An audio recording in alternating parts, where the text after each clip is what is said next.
All right, it looks like it's 9:05 and hopefully enough folks have jumped on, so we'll go ahead and get started.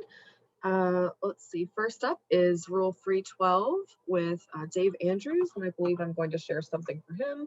So just give me a moment. All right, Dave, when you're ready, you can begin. Thank you, Hannah. Just checking my mic. Do you hear me okay? Yeah, I do. All right, thank you. Good morning, everyone. I'm Dave Andrews, the engineering manager with the commission. And today I'd like to talk about a recent guidance document that was released probably a few weeks ago. And this is regarding Rule 312 for subsequent operations on existing wells. The first page of the guidance is just reiterating the rule. And there's a the main reason for this rule is to allow our oil and gas location assessment staff the opportunity to review operations that involve heavy equipment, including workover rigs in some cases, before performing that work on the well.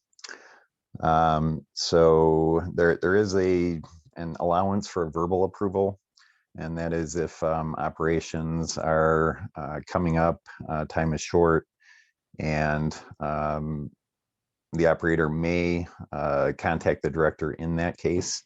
The director may still advise the operator to submit a Form 4 if there is sufficient time to perform the work. The rule was not entirely clear on the difference between subsequent well operations and routine maintenance, and that is one of the primary reasons for this guidance. And that'll get into the second page. So Hannah, if you could scroll down, please. But before I get to that, there is one other related rule that is 408E9, and that has to do with types of operations where an engineering approval is required prior to working on the well. And that includes casing repairs. So any situations where a casing liner is run or remedial cement is pumped, staff wants to know about that ahead of time, and prior approval is required. So let's see, and the purpose of the rule, again, the operator will obtain approval before performing subsequent operations, and there may be conditions of approval that are applied for protection of public health, safety, welfare, the environment, or wildlife resources. And Hannah, let's see, down towards the bottom, if you could just scroll up a little bit. So the subsequent well operations are defined as items 1 through 6 on pages 2 and 3 of the guidance. And this includes any completion operations if the rig has been released from the pad and it's been more than 120 days. So in other words, if there is a substantial timing gap between rig release and then the operator coming back to perform subsequent operations. Second, for coil tubing or snubbing operations that are not part of the ongoing completion operations. Third would be any operation listed in Rule 408E9. That's what I just reviewed on cementing and liner installations. 4 has to do with braiding head tests, diagnostic testing, or mitigation. And we say when a blowdown tank is used. The rule of thumb for all of these subsequent operations is if it's anything bigger than a pickup truck is coming to the location. So in other words, if the operator is bringing out trailers or other equipment. Number 5 are situations that occur during subsequent well operations that were previously approved, but the operator determines that additional equipment is necessary. So back to the overall goal of 312 is to be able to provide or require best management practices from our OKLA staff for heavy equipment, nuisances, noise, that type of thing.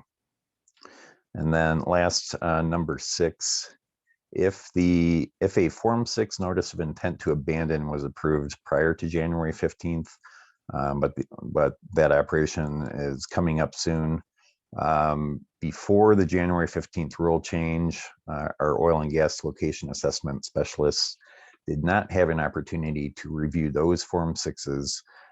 So we're asking that operators reach out through submittal of Form 4 to provide that opportunity for any upcoming plugging operations that were had not already gone through that review process.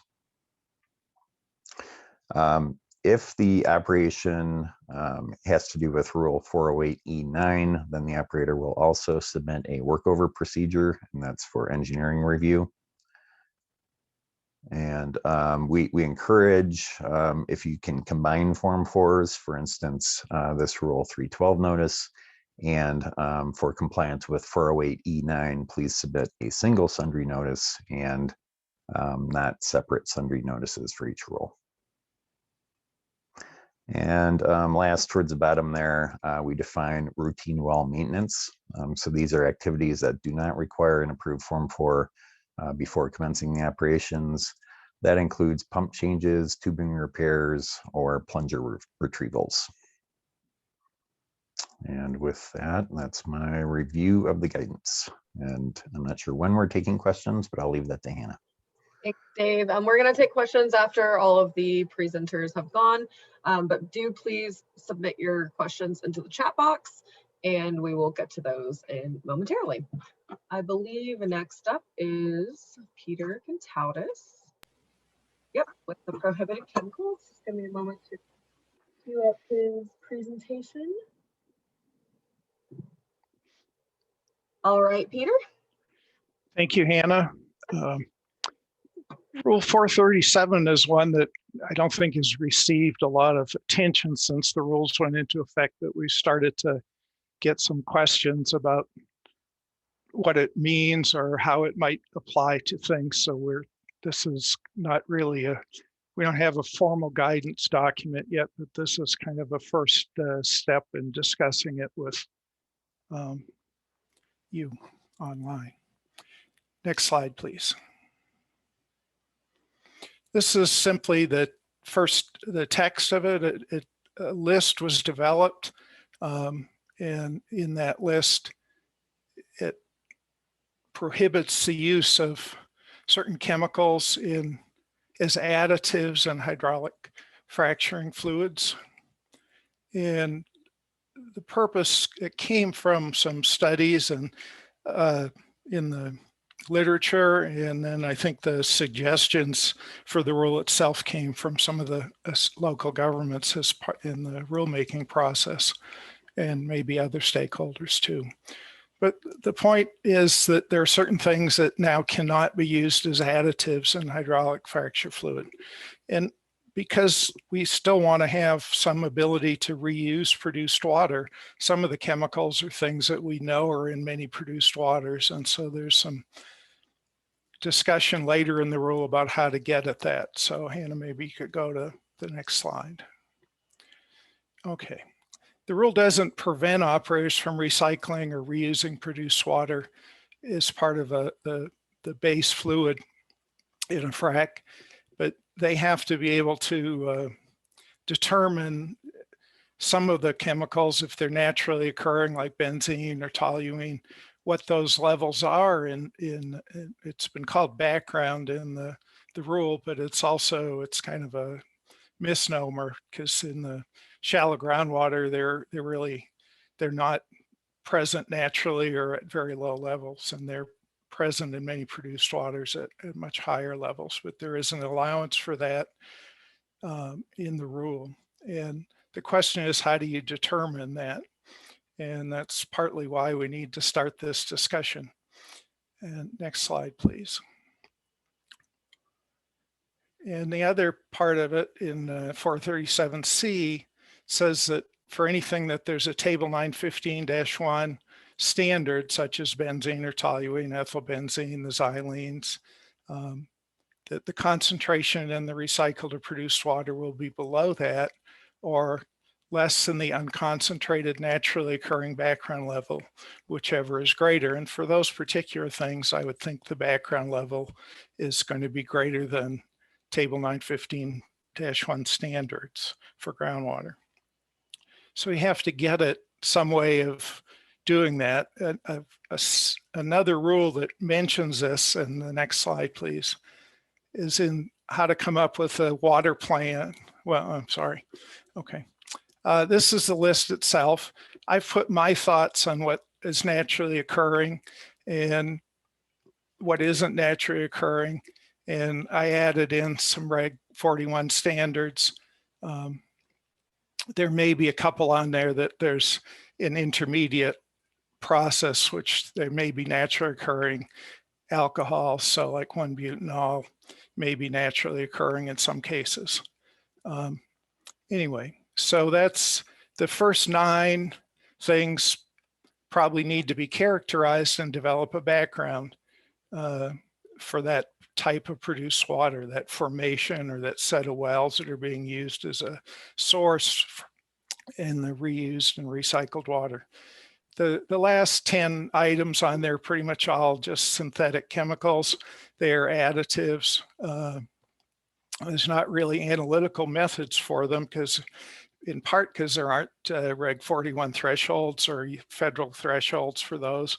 So a lot of times that's what commercial labs develop processes for and that are readily available. So I think that part of the process becomes more one of documenting that you aren't adding those and have not added them in wells that you are drawing water from to reuse or recycle.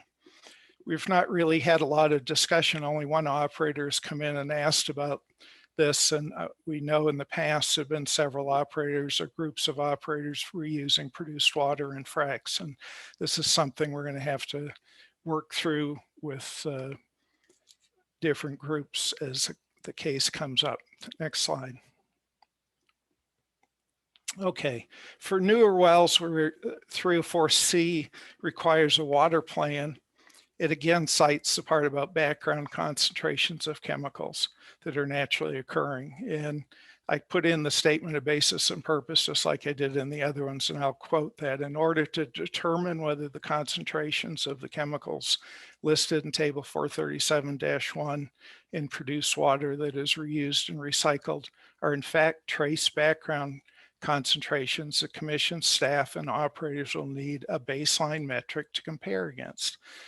That basically is saying we need some information to determine what the background is, at least for the naturally occurring chemicals in that list, because there isn't a way to develop a metric unless you have something to compare to. So it does mean analysis and sampling and analysis of produced water or water, and also probably as it goes into the getting mixed in, if it's treated or untreated.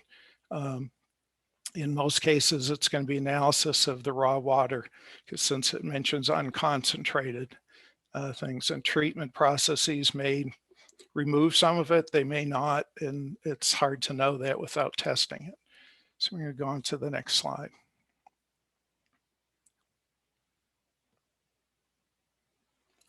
Okay, I've just written that out again. We need a baseline metric.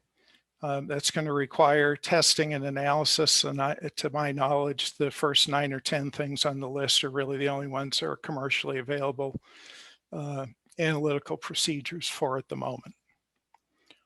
Next slide.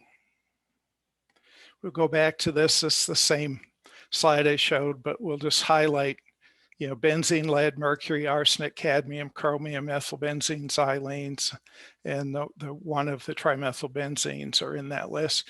They all occur naturally in produced water.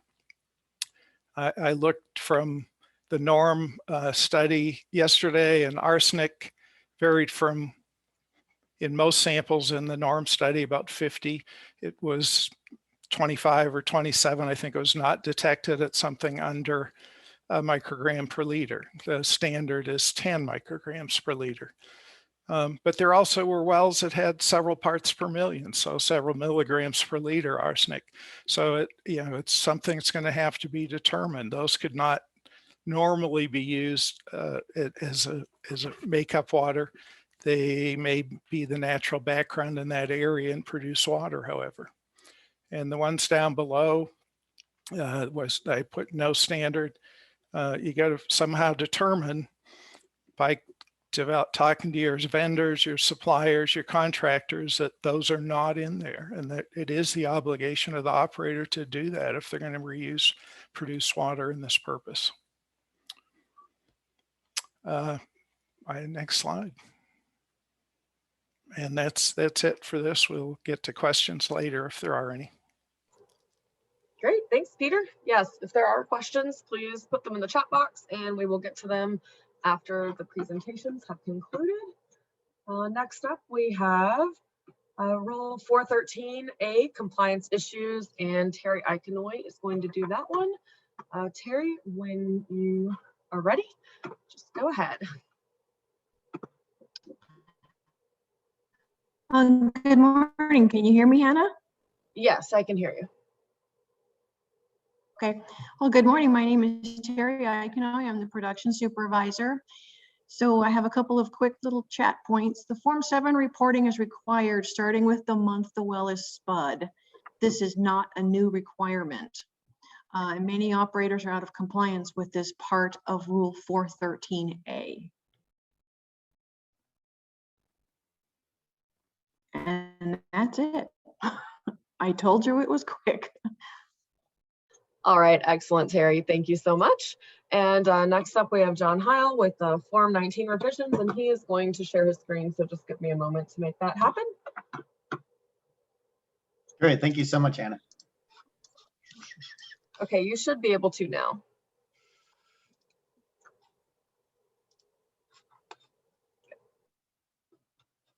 Awesome. You guys able to see this initial spill release report I got on my screen right now? Cool. Well, good morning, everyone. My name is John Heil. I am in EPS on the West Slope, mostly dealing with Rio Blanco County and Garfield County. And yeah, I just wanted to give you guys a quick rundown of the revised Form 19. And we're going to start with an initial Form 19. This page should look pretty familiar to everyone who's filled one out before. Not really too much has changed there. You have your initial doc number. This is your contact information and your mailing address, mailing info.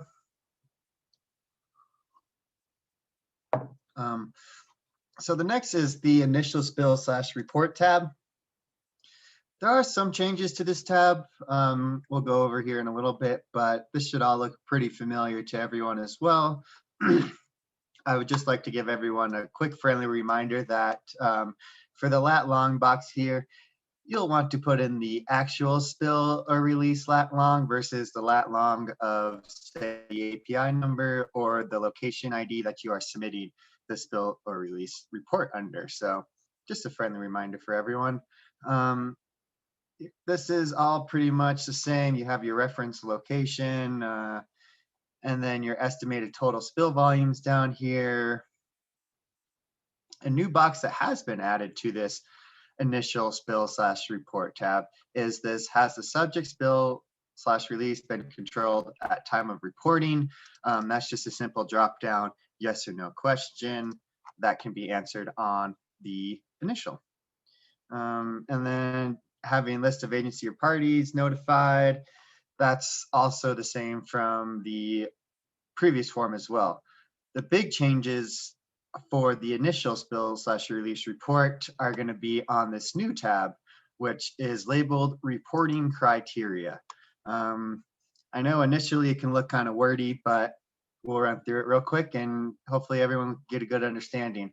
So Rule 912B 1 outlines these different reporting criteria. As you can see, we did list them alphabetically. You have 912B1A, B, C, D, E, F, G, all the way through J. And so we kind of laid it out so that the rules are captured with yes or no drop downs, and the operators will be required to select yes or no for each one of these drop downs. Underneath the main rule citations, we have these subheaders.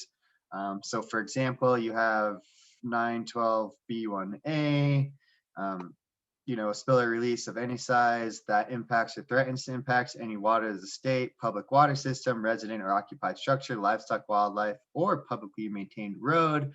And then once again, you just have these subheaders here where you can go ahead and select, you know, impacted, threatened to impact, or NA. So if you do select yes for one of these rule references, you will be required to go ahead and fill out some of these subheaders. Here's another example down here with 912B1F. You know, you have the option to select the presence of free product hydrocarbon sheen on surface water, you know, groundwater, and yeah, so that's the report criteria tab. That's kind of the new big tab on the initial spill report. And then, you know, you have your related forms. This is the same from the last 19, same with attachments, same with the submit tab, the review tab, and the comments. So we will be moving on to now a 19 supplemental spill report. Just for reference, this is the initial doc number that I used for the last example. So everything should carry over from the initial when it's created to the supplemental. The first thing to notice on the operator information tab on the supplemental is this new checkbox down here. So this is for Rule 912F to just designate the buying operator as the responsible operator for this spill or release. So if you guys need more clarification on that, feel free to just check out 912F. So that's kind of the new big change on the supplemental for the operator information tab. And that's just a simple checkbox. You can check it or uncheck it. And so like I was saying before, here's your initial spill or release tab. All this information was carried over from the initial report onto the supplemental. As you can see here, it's grayed out, so you're no longer to edit that information. And then we'll move on. This is the report criteria tab again. All this information was carried over from the initial. So if you can remember, I had checked yes, and then, you know, put impacted, threatened to impact, or NA for those choices. And once again, this is grayed out. So once it's submitted on the initial, you won't be able to change that on the supplemental. So then you have the spill release detail report. You know, this didn't really get updated from the previous form, along with the corrective action report. So both of those have the same format where you can add or drop down this grid, you know, fill out all this information. Make sure you're saving a bunch. You never know when something could happen and you lose all your work. So just make sure you save. And then similar with the corrective action report, you can add a different report here. You know, you got your date, root cause of spill, type of equipment. But a lot of this just carried over from the last version of the 19. So nothing should be too much of a surprise there. And then the real main tab that changed on this 19 supplemental report is the request for closure tab. This is going to be different than what you are used to seeing. So for basis for closure, we'll have 3 main checkboxes. You have corrective actions completed, documentation attached, check all that apply. So if you do check this first checkbox, then the form will require that you select either one of these 3 options. So horizontal and vertical extensive impacts have been delineated, documentation of compliance with table 915.1 is attached, and all E&P waste has been properly treated or disposed. So like I said, if you do check this first box, the form will require you that you check at least one of these 3, but you can also check all 3. So the next main checkbox on this page will be the work proceeding under approved form 27. This was carried over from the previous version of the form 19. So that should be pretty self-explanatory. If you are submitting a 27, you have the remediation project already established, then you can go ahead and close the spill. by putting your remediation number here, and then that'll leak your spill to your remediation project. And then the last updated checkbox on here is spill or release did not occur or was below Rule 912A5 reporting thresholds. So those are your main changes for the supplemental spill/release report. And like I said, related forms is similar to how it was before. Nothing's changed there. Your attachments, your submit tab, your review, and your comments and COAs, that's all standard from the last form as well. So yeah, that's about all I have for the Form 19 initial and supplemental updates. So happy to answer any questions. And if you have issues with filling out the forms, or if you're getting some kind of different error message here and there that you don't think you should be, feel free to give me a call or give me an email. My contact information is here. It's also on the website in multiple different locations. And yeah, I'm always happy to help and try to work through this. And it's a big process for everyone. So any way that we can make it easier is great for everyone. So thank you for your time, and I appreciate everyone's patience, and thank you. Awesome. Thank you, John. Great job. We'll go ahead and get started with the questions now that are in the chat. If you have any questions for John, please just go ahead and put those in the chat and we will get to them shortly. So the first question is there a staff timeline to approve these Form 4s or metrics for approval timelines that will be shared with the regulated community? And then whoever can answer that can just unmute themselves and chime in.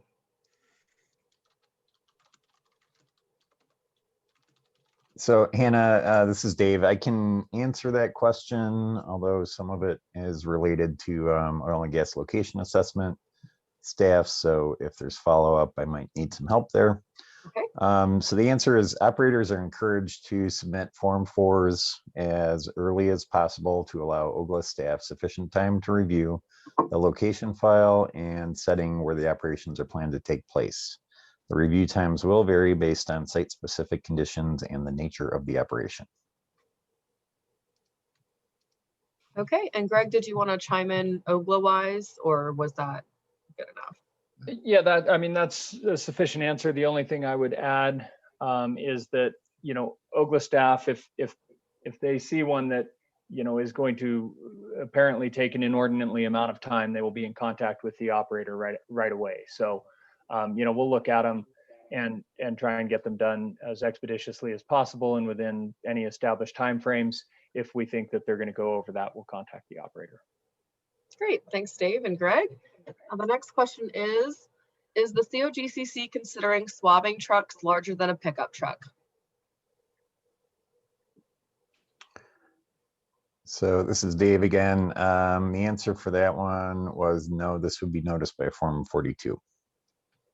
Great, thanks Dave. The next question is a Form 4 required for routine use of heavy equipment to repair or maintain stormwater control measures? And then there's a follow-up question as well. I can take that too. Rule 312 is specific to downhole operations.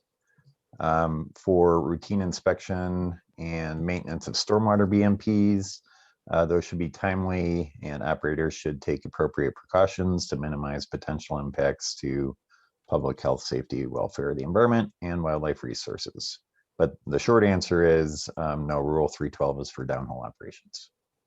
All right, and the follow-up is there a Form 4 required for the use of heavy equipment to complete interim reclamation activities? Basically same answer there. Rule 312 is only for downhole operations.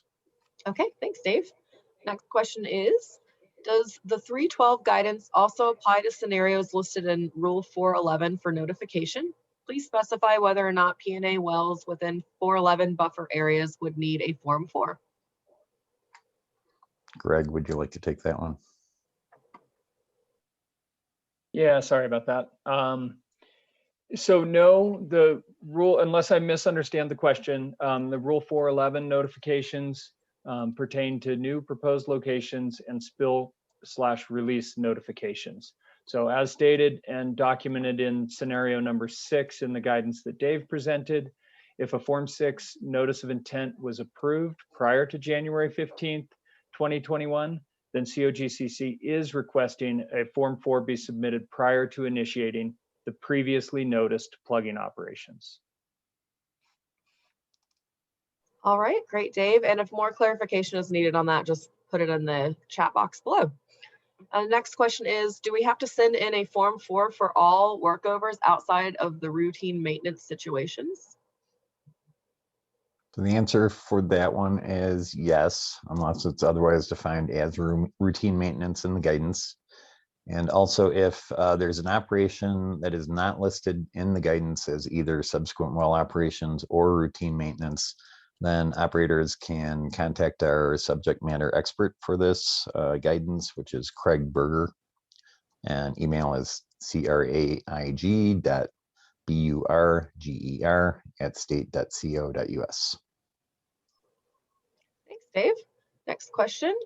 Is COGCC considering DUC, drilled uncompleted wells, an existing well? If so, what type of information is staff looking for on this sundry notice? So in cases where it's been more than 120 days after rig release from the pad, we're looking for a statement on the sundry notice indicating that it's a Rule 312 notice for stimulation activities that will commence for waiting on completion wells more than 120 days after rig release. Great, thank you, Dave. Next question. For the water plan, do we need to disclose the sources of the water and provide GPS coordinates? We have NDAs with water contractors. We're trying to understand that requirement. I'll take that one, Hannah. So yes, the water plan needs to include the information that's specified in Rule 304C18, which does include information about the source of the water. Operators may request information to be kept confidential in accordance with Rule 223. Great, thanks, Greg. And the next question related to Rule 312 guidance. Will the COGCC accept surface owner waivers of notification required per Rule 412A4 with an SUA amendment? If so, will you need this attached to each Form 4?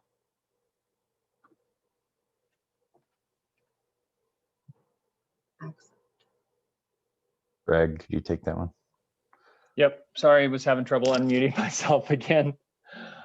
So as stated in Rule 412A, the notice to surface owner may be waived in writing by the surface owner, but operators should provide evidence of this waiver when it is being relied upon. Great, thanks, Greg. Next is Form 19. When should an operator use the related forms tab? Yeah, I can take that one real quick if you want. So an example of when to use the related forms tab is, if there's a grade 1 gas leak, in the report criteria tab, there is a place where you can put the Form 44 number in as well as the Form 42, but that would also be beneficial to capture under the related forms. And then, as I was saying earlier, if you're requesting closure to continue under Form 27, then the Form 27 document number can also be captured under the related forms tab. Great, thank you, John. Next question related to 312 guidance. Is a sundry needed for routine Braden head tests or diagnostics if neither heavy equipment nor blowdown tank is used? So the answer for that question is basically no. For Braden head tests and I assume routine means the annual test requirement.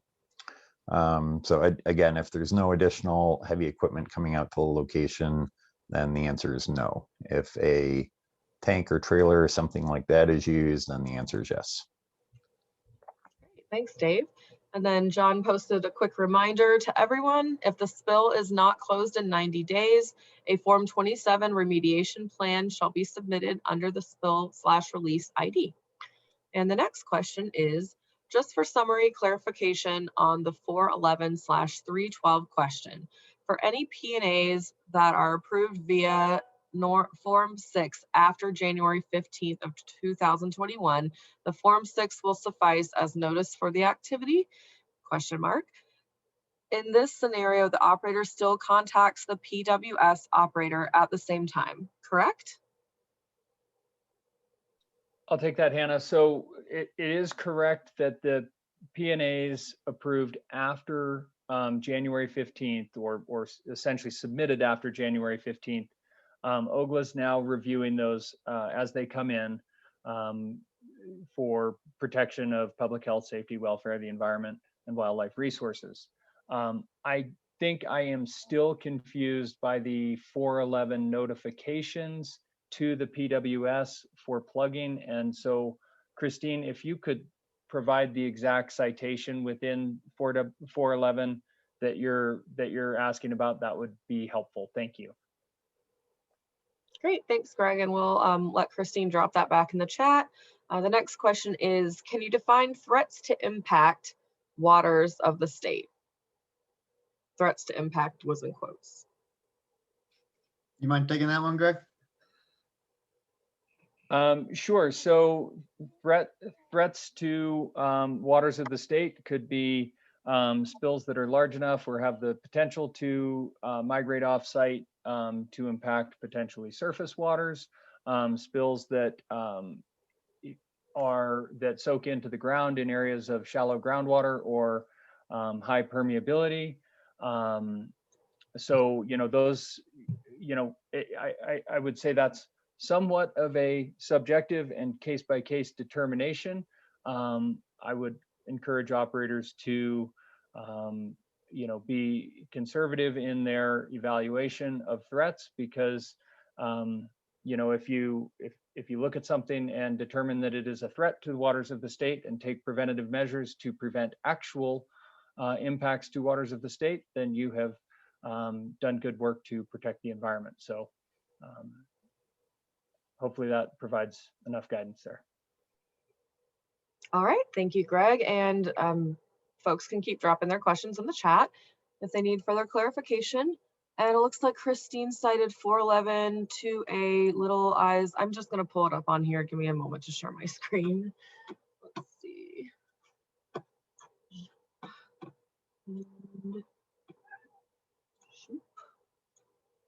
Okay, so we should be able to see it. So that was, let's see, 411. Oh, thank you for posting it there.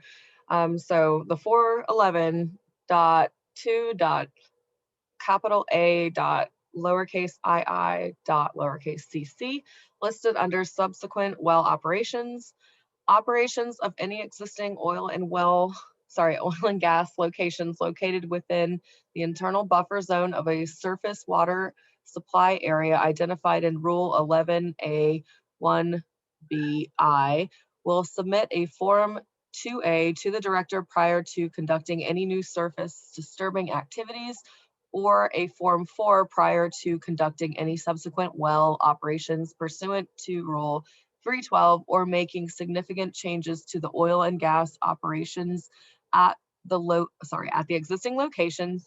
Oh goodness, I'm sorry. My whole computer just died for a second. Existing locations. Oh, crap. Again. I'm sorry, you guys. I'm having computer issues real quick. Okay, here it is back. So Hannah, I think I can jump in here. Great. Now, and sorry to put you through that. So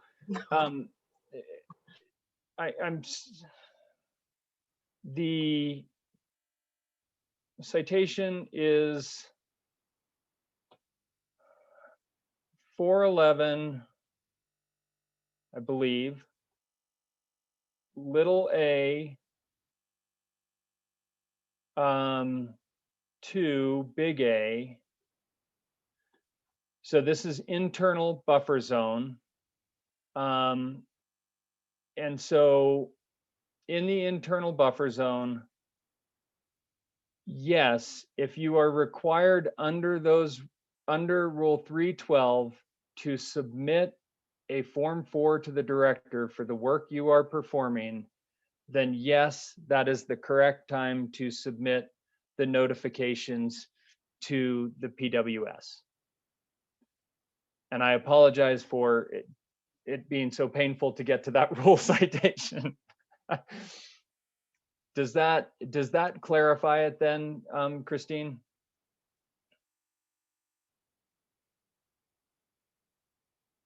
Okay, yeah, please feel free and follow up with me on that directly. All right, and I'll just give folks a few more minutes to put their questions in.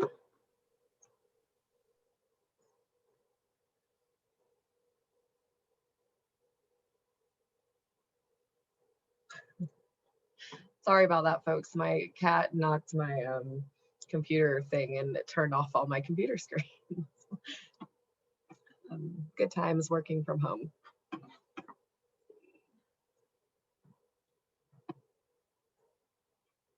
And I would say, just going back to that 411 question, that is the internal buffer zone requirements. So that is in those areas that are closest to the surface water supply area.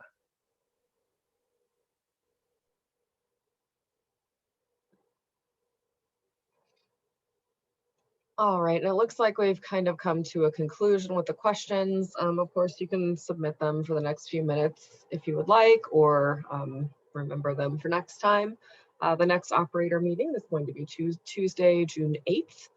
And if you would like to be on the operator meeting notification emails, then please email me at the email listed there. Make sure you get the last name right, otherwise it will bounce. And I will put you on that email. Oh, looks like we've got another question. For new OGDP applications, staff have provided reference to new exhibit and plan guidance, but are requiring exhibit updates without those guidance documents being released. When is it expected that these guidance documents will be released? We are working through final reviews of some of those documents and getting them out. But yeah, we are providing bits of that guidance to operators as we're conducting our completeness reviews of new oil and gas development plans. Thanks, Greg. All right, we'll probably give folks another, oh, there's another one. Does the COGCC believe there is enough OKLA resources to process the required Form 4s we discussed today along with their new well requirements? As of now, our OKLA resources are working hard on Form 4s, Form 6s, oil and gas development plan reviews, among other tasks. So, and working on guidance documents and checklist documents. So we are certainly resource constrained, and we will work hard to complete those things. If those tasks, if you find that things are falling behind, please reach out to OKLA Supervisor John Noto or myself and let us know what's going on there. Thanks. Thanks, Greg.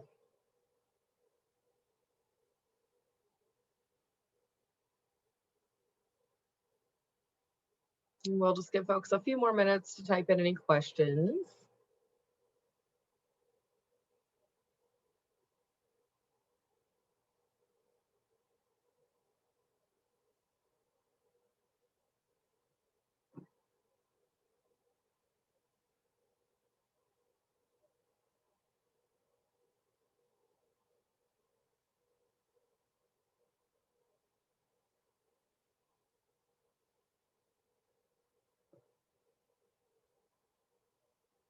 The next question, where is the subsequent documentation saved?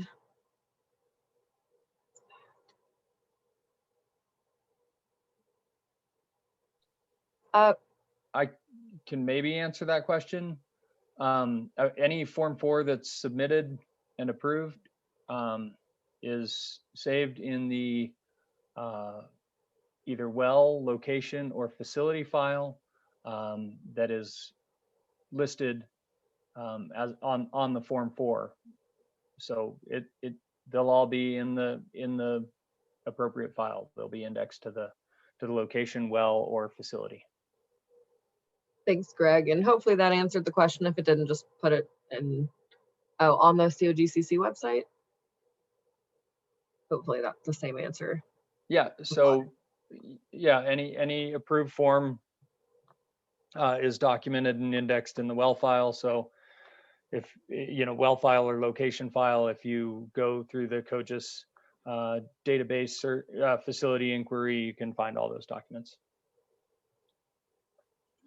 Sorry.